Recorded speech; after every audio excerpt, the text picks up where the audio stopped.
দর্শক, মজার একটা তথ্য বাইরে এসেছে। জুলাই আন্দোলনের পরে জুলাই শহীদের গেজেট প্রকাশ, শহীদের সংখ্যা জাতিসংঘের প্রতিবেদন অনুযায়ী 1400 দাবি করা, এদিকে 843-এর যে গেজেট প্রকাশের পরে একাধিকবার সংশোধন, গেজেটে ভুয়া নাম নিয়ে প্রথম আলোর বিশাল প্রতিবেদন, প্রায় 52 জনের ভুয়া নামের কথা বলা, কিন্তু সেগুলো সংশোধন না করা, কোনো একটা কারখানায় আগুন ধরেছে, সেই আগুনে পুড়ে মারা গেছে, তারা জুলাই শহীদ হয়ে গেছে। এই ব্যাপারগুলো নিয়ে অনেক আলোচনা চলছে।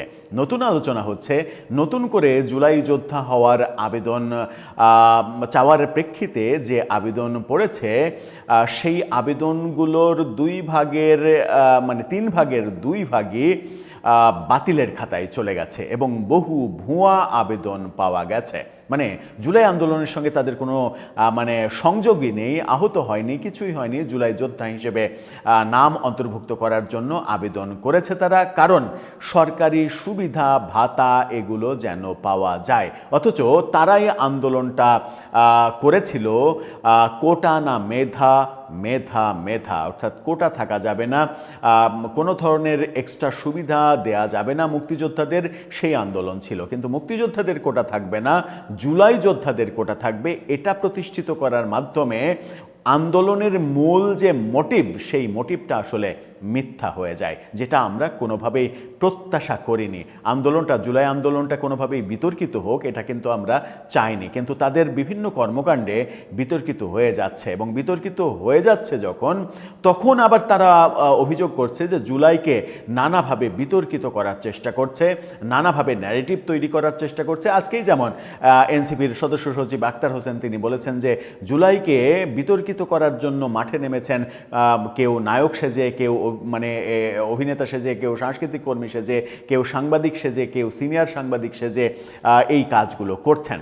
কিন্তু আমার তো মনে হয় না যে বাংলাদেশে এখনও কোনো সাংবাদিক কিংবা সাংস্কৃতিক কর্মী জুলাইকে বিতর্কিত করার চেষ্টা করেছেন। জুলাইকে বিতর্কিত করার চেষ্টা যদি কারো থেকে থাকে, তাহলে জুলাই আন্দোলনের পরিচিত মুখদেরই চেষ্টা আমরা দেখেছি। তাদের বিভিন্ন কর্মকাণ্ডে জুলাই বিতর্কিত হওয়ার যতটুকু হয়েছে সেটা তাদের জন্যই হয়েছে, কোনো সমালোচকের জন্য হয়নি। কারণ সমালোচনা যারা করে তারা ভুলটা ধরে দেয়, তারা কখনো গীবতের কাজটা করে না। এখানে আমরা যেটা দেখছি আজকের রিপোর্টে, যেটা এসেছে ইত্তেফাকের রিপোর্টে, সেটা ভয়াবহ। সেখানে ভুয়া জুলাই যোদ্ধার আবেদন, এবং যত আবেদন পড়েছে আপনার প্রায় 3316টি, যার মধ্যে প্রথম বাছাই বাদ দেওয়া হয়েছে 2 ভাগের 1 ভাগ, পুলিশের তদন্তে গিয়েছে, তারপরে সেখান থেকে আবার অর্ধেক বাদ চলে গেছে পুলিশের তদন্ত থেকে। এবং সেই ব্যাপারগুলো থেকে উঠে এসেছে ভুয়া আবেদনের চাঞ্চল্যকর তথ্য। চলুন একটু বিস্তারিত ডেটা অনুযায়ী বোঝার চেষ্টা করি এই ভিডিওটা। থাকবেন পলিটিক্স টিভির নিয়মিত আয়োজনে।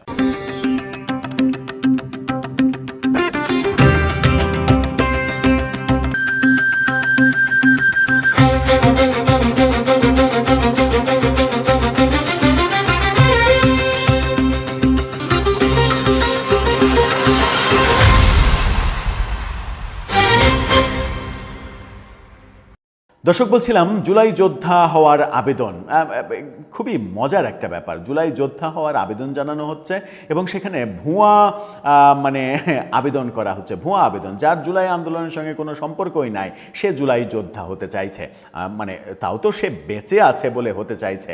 এমন দৃশ্যও দেখা গেছে যে ক্যান্সারে মারা গেছে, ব্রেন টিউমারে মারা গেছে, তাকেও জুলাই শহীদ বানিয়ে দেয়া হয়েছে। ইত্তেফাকের এই শিরোনামটা দেখে নিন। জুলাই যোদ্ধা হওয়ার প্রায় 200টি আবেদনই ভুয়া। যতগুলো 3336টি যে আবেদন, সেই আবেদনের 200টির বেশি আবেদন পুরোপুরি ভুয়া। এদের সঙ্গে জুলাই আন্দোলনের কোনো ধরনের কোনো সম্পর্কই নাই, সেটা তদন্তে পাওয়া গেছে। বাকিগুলো বহুভাবে বিতর্কিত হওয়ার কারণে, সম্পর্ক প্রমাণ করতে না পারার কারণে, কাগজপত্র না থাকার কারণে তারা কোনোভাবেই এই আওতায় আসছে না। কি বলছে? জুলাই গণঅভ্যুত্থানে আহত দাবি করা জমা পড়া নতুন আবেদনগুলো যাচাই বাছাই 200টির বেশি আবেদন সম্পূর্ণ ভুয়া বলে শনাক্ত করেছে তদন্তকারী সংস্থা। এছাড়া 600 আবেদনের তথ্যগত অসঙ্গতি, অর্থাৎ একবার এক কথা বলছে, আরেকবার আরেক কথা বলছে, উল্টাপাল্টা, এগুলোও ভুয়া। মানে 200টা পুরোপুরি ভুয়া, এই 600টা এটাও ভুয়া। একই ব্যক্তির একাধিক আবেদন এবং শহীদের নামে আহত হিসেবে আবেদন সহ নানা অনিয়ম পাওয়া গেছে। মানে শহীদ আছে সেই নামে আবার আহত হিসেবে দাবি করা হয়েছে, মানে মেটিকুলাস ব্যাপার। মুক্তিযুদ্ধ মন্ত্রণালয় সূত্রে এই তথ্য জানা গেছে। এ বিষয়ে গণমাধ্যমে প্রকাশিত এক প্রতিবেদনে বলা হয়েছে, মোট 2388টি 3336টির মধ্যে 2388টি আবেদন পুলিশের বিশেষ শাখা এবং police bureau of investigation PBI যাচাই করছে। এর মধ্যে 1590 জনের তথ্যর সত্যতা মিলেছে। 3336 জনের মধ্যে আবেদনের মধ্যে 1590 জনের তথ্যে সত্যতা মিলেছে, যেটা প্রায় 3 ভাগের 1 ভাগ। তাদের জুলাই যোদ্ধা হিসেবে গেজেটভুক্ত করা হয়েছে। এ যাবৎ পর্যন্ত জুলাই যোদ্ধা হিসেবে গেজেট রয়েছে 14,370। নতুন 1590 জন যুক্ত হলে এই সংখ্যা বেড়ে দাঁড়াবে 15,960 জন, যারা নানা রকমের সুযোগ সুবিধা পাবে। আমরা জুলাই শহীদদের 30 লাখ টাকা ফ্ল্যাট, এটা ওটা, মাসে 20,000 টাকা ভাতা, এই ব্যাপারগুলো দেখেছি। জুলাই আহতদেরও ক্যাটাগরি অনুযায়ী এই কাজটা করা হচ্ছে এবং মুক্তিযুদ্ধ মন্ত্রণালয়ের এখন মনে হচ্ছে যে আসলে মুক্তিযুদ্ধ মন্ত্রণালয় ঠিকই, কিন্তু এটা এখন হয়ে গেছে জুলাই যুদ্ধ মন্ত্রণালয়। মানে শুরু থেকেই যখন ডক্টর ইউনূস মেটিকুলাস ডিজাইনে এই জুলাইকে মুক্তিযুদ্ধ মন্ত্রণালয়ে ঢুকিয়ে দিল, তখনই কিন্তু আমাদের মনে হয়েছে যে যে কোনোভাবে মুক্তিযুদ্ধকে ছোট করা, মুক্তিযুদ্ধকে ম্লান করে দেওয়ার যে প্ল্যান, নানামুখী প্ল্যান, সেই প্ল্যানের একটা বড় অংশ হচ্ছে জুলাই আন্দোলনকে মুক্তিযুদ্ধ মন্ত্রণালয়ে ঢুকিয়ে দেয়া। হ্যাঁ, আপনি এটার জন্য আপনি যদি মনে করতেন যে এটা মুক্তিযুদ্ধের মতোই গুরুত্বপূর্ণ, তাহলে আলাদা মন্ত্রণালয় করেন। যদি মনে করেন যে মুক্তিযুদ্ধের সঙ্গে জুলাইয়ের কোনো তুলনাই চলে না, তাহলে জুলাই আন্দোলনে যাদেরকে পুনর্বাসন করা উচিত, সহযোগিতা করা উচিত, তাদেরকে সমাজসেবা অধিদপ্তরে যুক্ত করেন। সমাজসেবা মন্ত্রণালয় রয়েছে, সেখানে যুক্ত করেন, যুক্ত করে একটা পার্ট করেন। হোয়াই মুক্তিযুদ্ধ, মানে মুক্তিযুদ্ধে আঘাত করার, মুক্তিযুদ্ধকে টিংলানো, মুক্তিযুদ্ধকে মানে কি বলবো, ছোট করার এই প্রয়াসটা কেন? এখনও আমরা দেখছি যে মুক্তিযুদ্ধ মন্ত্রণালয়ের মুক্তিযুদ্ধ নিয়ে কোনো কাজ নেই। এদের কাজই হয়ে গেছে জুলাই যুদ্ধ নিয়ে কাজ। এটা করতে নিষেধ করা হচ্ছে না, কিংবা এটা করা যাবে না সেটা বলা হচ্ছে না, যে কাজটা তো মুক্তিযুদ্ধ মন্ত্রণালয়ের হওয়ার কথা নয়।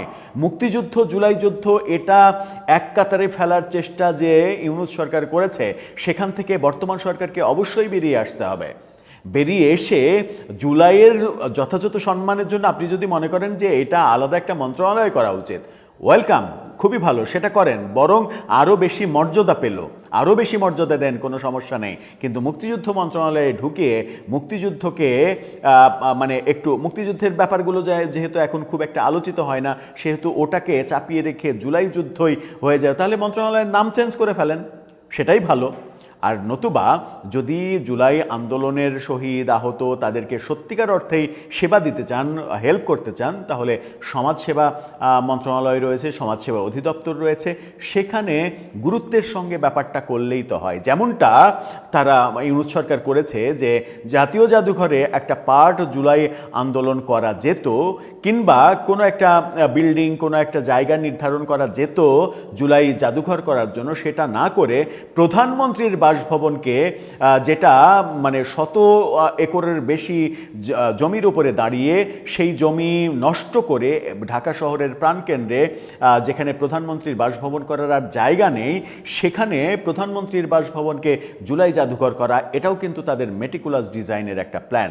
এটার প্রয়োজন ছিল না। তার মানে এটা না যে জুলাই জাদুঘরের প্রয়োজন ছিল না, অবশ্যই মানে প্রয়োজন মনে করলে অবশ্যই সেটা করা যেতেই পারে, করেছে, খুবই ভালো কথা। কিন্তু হোয়াই গণভবন?